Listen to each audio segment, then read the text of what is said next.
마리아 공동체 회원 여러분 반갑습니다. 조성실 목사입니다. 9월 원래에 오늘 하나님께서 우리에게 주신 말씀은 요한복음 13장 34절에서 35절의 말씀입니다.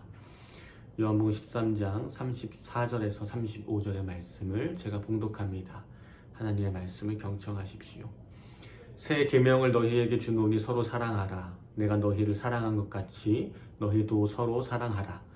너희가 서로 사랑하면 이로써 모든 사람이 너희가 내 제자인 줄 알리라. 아멘. 오늘 이 시간에는 서로 사랑하라 라는 제목으로 하나님의 말씀을 함께 나누기 원합니다. 우리가 왜 사랑해야 하는가 그 이유를 알지 못할 때가 많습니다. 34절에 처음에 뭐라고 기록되어 있습니까? 새 계명을 너희에게 주노니 라고 기록되어 있습니다. 서로 사랑하는 것이 바로 새로운 계명, 즉 명령이라는 것입니다. 여러분, 서로 사랑하는 것이 왜 새로운 계명일까요? 예수님께서 처음 하신 말씀입니까? 아닙니다. 구약 성경에서도 사랑하라라는 계명이 나옵니다. 레위기 19장 18절을 보면 이웃 사랑에 대한 계명이 나옵니다. 레위기 19장 18절 원수를 갚지 말며 동포를 원망하지 말며 내 이웃 사랑하기를 내 자신같이 사랑하라. 나는 여호와이니라. 하지만 예수님의 사랑은 어떻습니까? 조건이 없는 사랑입니다. 유대인뿐 아니라 이방인도 사랑하고 남자뿐 아니라 여자아이, 노인들도 사랑하고 깨끗한 의인뿐 아니라 더러운 죄인도 사랑하는 것이 예수님의 사랑입니다. 그래서 그 사람을 너무나 사랑해서 십자가에 못 박혀 대신 죽는 것이 예수님께서 우리에게 보여주신 사랑입니다. 이전의 사랑에 대한 계명과는 차원이 다른 새로운 사랑입니다. 이전에 그 누구도 이러한 사랑의 계명을 가리키신 분은 없으십니다. 그래서 우리는 이를 새로운 계명이다라고 말하는 것입니다. 그렇다면 어떻게 이런 사랑이 가능한가? 우리 34절 말씀을 다시 읽겠습니다. 새 계명을 너희에게 주노니 서로 사랑하라. 내가 너희를 사랑한 것 같이 너희도 서로 사랑하라. 여러분, 성경은 우리의 이웃을 얼마만큼 사랑하라고 이야기하고 있습니까? 내가 너희를 사랑한 것 같이, 다시 말해서 내가 너희를 사랑한 만큼 서로 사랑하라는 말씀입니다. 예수님이 우리에게 이웃사랑의 기준을 보여주신 것입니다. 여러분, 어떻게 원수를 사랑할 수 있겠습니까? 어떻게 친구를 위하여 자신의 목숨을 버릴 수 있겠습니까? 누군가 오른뺨을 때리면 어떻게 왼쪽 뺨을 돌려댑니까? 그것은 세상에서 봤을 때의 어리석은 일 아닙니까? 그런데 예수님께서 그 일을 행하셨다는 것입니다. 나를 위해서 죽을 수밖에 없는 죄인인 나를 사랑하셔서 목숨을 버리셨다는 것입니다. 그 사랑을 깨닫는다면 우리도 그 사랑을 실천하며 살아가야 합니다. 35절 말씀입니다.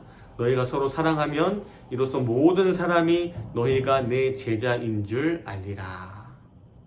당시 유대인들은 자신들만이 알아볼 수 있는 독특한 표시들이 있었습니다. 유대인들만의 표징이 있었습니다. 유대인들만 입는 독특한 옷을 입기도 하였고 또 그들만의 종교적인 의식을 매우 중요하게 생각했습니다. 이런 것들을 통해서 우리는 하나님의 아들, 딸이다라고 생각했습니다. 하지만 세상 사람들은 우리가 밥 먹기 전에 기도하고 주일날 예배드리고 성경 보고 하는 것을 통해서 저 사람이 교회 다니는구나 라는 것을 알 수는 있지만 그들의 마음 가운데 저 사람이 진짜 하나님의 아들, 하나님의 딸이구나 라고는 생각하지 않습니다. 그러면 언제 그들이 우리의 모습을 보고 저들이 하나님의 아들과 딸이구나 라고 느끼겠습니까? 우리가 십자가의 사랑을 실천할 때에, 원수를 사랑하고 나의 것을 희생할 때에, 정말 그렇게 십자가의 사랑을 실천하며 살았던 예수님의 모습이 우리의 가운데에 드러날 때에 세상 사람들은 비로소 우리를 보고 예수님의 제자, 하나님의 아들, 딸이라고 여기실 것입니다. 말씀을 정리합니다. 사랑하는 여러분,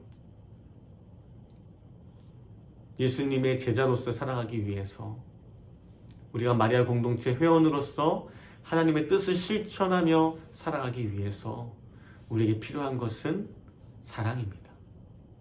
그 사랑을 마음속 깊이 새기고 오늘도 우리에게 주어진 사랑의 대상들을 향하여 기도와 물질로 섬김과 헌신으로 살아가는 저와 여러분 되시기를 하나님께서 간절히 바라고 계십니다. 기도합니다. 이전 세 가지 기도 제목 놓고 함께 기도하기 원합니다. 첫 번째 기도할 때에 15사단의 호산나 교회를 위하여 기도합시다. 하나님 그것을 함께 하사 장병들의 마음을 위로하시며 입의 끈을 놓지 않게 붙들어 주시옵소서. 코로나로 인해서 군교회가 닫힌 상태이지만 코로나가 속히 종식되어 군교회 예배가 온전히 열리기를 기도합니다. 같이 기도합시다.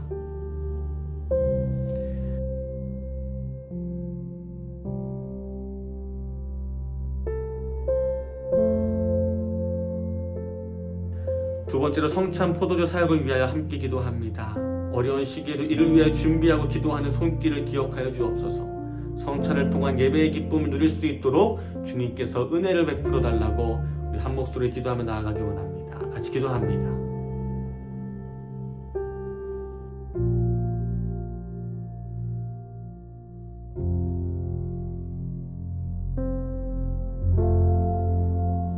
세 번째, 수서 선교관 경로교실을 위하여 기도합시다.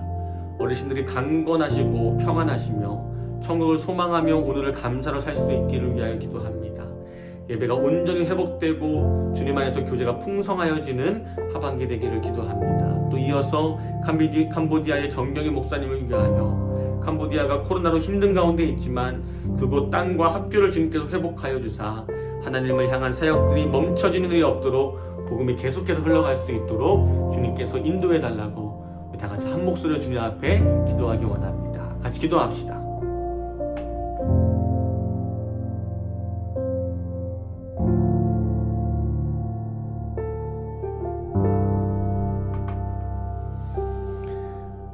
사랑의 하나님, 주님 앞에 감사를 올려드립니다. 우리의 모든 생각과 물질과 헌신이 하나님의 사랑에 기초하게 하여 주시옵소서.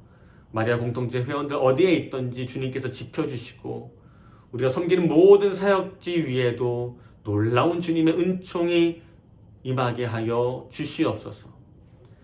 이제는 우리 주 예수 그리스도의 은혜와 하나님의 사랑과 성령의 교통하심이 서로 사랑하는 주님의 계명을 마음속에 붙들고 살아가기로 결단하는 모든 마리아 공동체 회원들 머리 위에 이제로부터 영원토록 함께 하시기를 간절히 축원하옵나이다.